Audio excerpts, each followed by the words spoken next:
UPA ಸರ್ಕಾರ ಇದ್ದಾಗ ಇವ್ರು ಏನು ಮಾಡ್ತಾರೆ, ಮುಂದುವರಿತಿದ್ರ ಮುಖ್ಯಮಂತ್ರಿಗಳು ಏನು ಮಾಡ್ತಾ ಇದ್ರು? ಇವತ್ತು ಈ ಬಜೆಟ್ ತರುವಂಥ ಅವಶ್ಯಕತೆ ಏನಿದೆ? ಅದಕ್ಕೆ ಮುಖ್ಯಮಂತ್ರಿಗಳ ಮೀಟಿಂಗ್ ಇರ್ತದೆ, ನೀತಿ ಆಯೋಗದ ಮೀಟಿಂಗ್ ಇರ್ತದೆ, ಆ ಫಾರಮಲ್ಲಿ ಮಾತಾಡಬೇಕು. ಬಜೆಟ್ನ ಪಾವಿತ್ರ್ಯತೆಯನ್ನು ಸಂಪೂರ್ಣವಾಗಿ ಹಾಳು ಮಾಡಿದ್ದಾರೆ ಇವರು.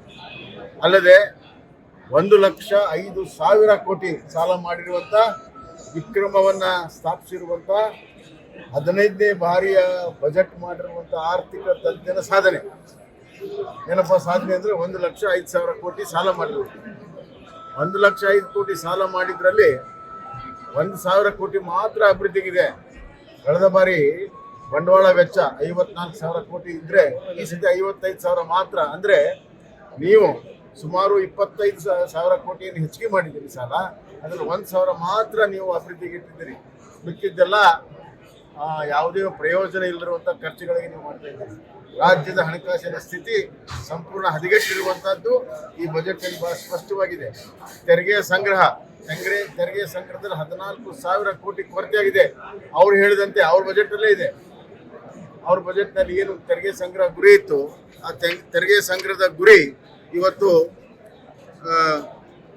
14,000 ಕೋಟಿ. ಇವತ್ತು ನೋಡಿ, ಅವ್ರ ಪ್ರಕಾರ 1,75,000 ರಾಜ್ಯದ ಸ್ವಂತ ತೆರಿಗೆ ಕಲೆಕ್ಟ್ ಮಾಡಬೇಕಾಯಿತು. ಕಲೆಕ್ಟ್ ಮಾಡಿದ್ದು 1,61,000 ಮಾತ್ರ.